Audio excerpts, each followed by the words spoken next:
wanted to make this video just to update you on something that I'm currently going through. And I think I wanted to share it from the perspective of what happens when a trauma therapist is going through trauma.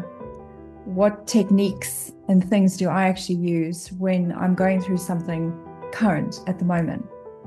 So I'm sitting like this because my leg is still out of action. I actually had a foot surgery on the 4th of June. And unfortunately, during the surgery, my medial plantar nerve was damaged. And that's now being confirmed with MRI and nerve conduction studies, that there's no feeling at all in this one nerve in my foot. And the neurologist last Thursday told me that if it doesn't get addressed, I will never have full function again, and I might not even be able to walk again. So Thursday was not a great day because I had that appointment, then an MRI, and then everything sort of confirmed that the nerve had actually been tethered during that surgery. And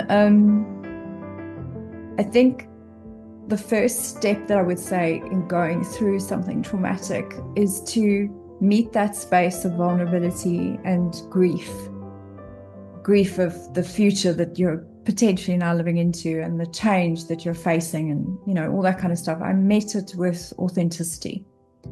So I cried a lot on Thursday and I was very scared, and there was a real visceral experience within my body, and I allowed myself to really just feel all those emotions and feel the fear and to move through it, because we don't have a dial as human beings. We can't turn down the negative emotions and hope that the positive ones kind of,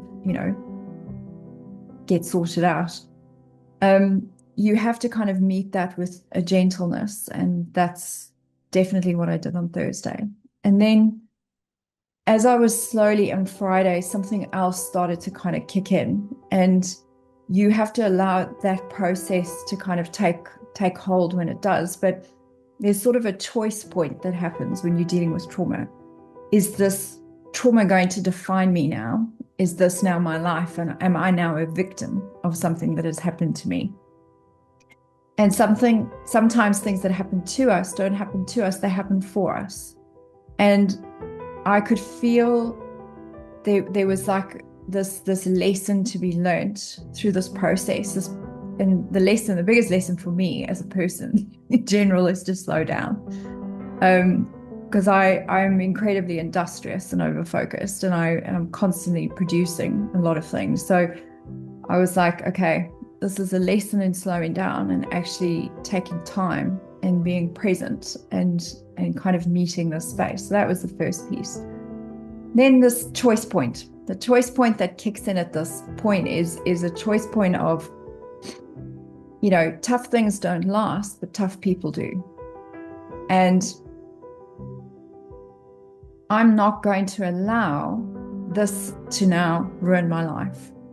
And I'm going to take steps to kind of fix this. And I have taken many, many steps on Friday. I've booked appointments with a whole range of, people and specialists that are out there. And I, have researched in great depth exactly what the problem is, exactly the kind of expert that I need to talk to, what all the steps need to be to kind of sort this out. And that education is very important to feel back in control of something that is happening to me. And that's an important thing, is when you're going through a life trauma, is getting expert advice and educating yourself on the full range of everything that's happening.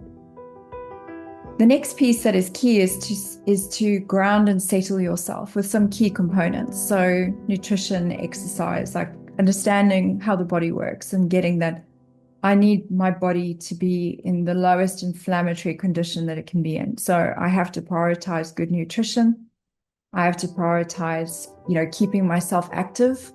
And so I have a kind of a adjusted exercise regimen that I'm doing, and particularly with my calf that is starting to it's really starting to be a bit floppy because it's not, I haven't stood for more than a month now.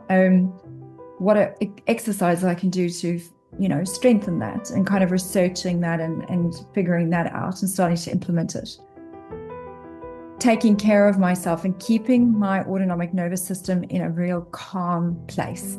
So focusing on breathing exercises, focusing on, taking time out and having good nutrition and meals, looking after myself, focusing on good sleep and managing the pain, because the pain is really acute and it's almost constant. So unfortunately, I have, all the specialists want me to be on so much medication, and it just doesn't resonate with me. So I have other methods and ways to kind of manage the pain. I use machines and kind of visualization exercises, because that's how I roll, so it's kind of like deciding, rather than just being dictated to or abdicating to what you're being told, is to do the research and back yourself and go with the pathway that feels the most resonant to you. And the other piece is continuity. That's what makes me feel the most human, is doing what I would have done anyway, showing up, doing my client calls that I do, writing the papers that I'm writing, doing the research that I'm doing, finishing the books that I'm working on, just all those parts, and working with my team in the way that I would always work with my team, continuing to supervise the therapists that I work with. It's just continuing that continuity is a really important piece, to not lose sight, and kind of just continuing to forge forward and not to catastrophize. So that on Thursday, I was 100% in catastrophizing mode, because that's just, you're in the crucible of it. But it's now, okay, we're in the process of we're going to recover. And this is the plan, and this is the direction, and feeling myself kind of pulled forward in a positive way. And even if I can't find the exact specialist that I need that has been offered to me, I will find them abroad. I will just do what needs to be done to get to the right place. So I wanted to share some of these insights, because if you're going through a life trauma, you do have a choice, no matter what's happened to you, to kind of work out how you're going to respond to it, and not to allow yourself to just wallow and be squashed by the thing that is happening, but to actually decide, who am I going to be in the face of this, and what are my next steps going to be? And I think I just want to leave you on, I will continue updating about this. And I'm also going to do a whole podcast episode actually about how I diagnosed this in my body. My body actually diagnosed this for me 3.5 weeks ago, way before there was any kind of science backing anything. And what's interesting about the way that it diagnosed it for me was it happened during a therapeutic session. And the therapy that I was using was called Hakomi. And it's a very, very deep sensory motor therapy where your body can actually communicate with you. And during this very strange process that I went through, I could see exactly what was happening to my foot. And I could figure the whole thing out. And since then, it's been a process of advocating to, allow the medical profession to kind of catch up with what I already knew. And we're going to do a podcast episode, and it's all about metabolomics, cell danger response, and working with the body, because the body cannot heal unless it feels safe. And that's a very important thing for you to know. If you're going through trauma, you cannot really heal until you have that stabilization space and you feel safe again.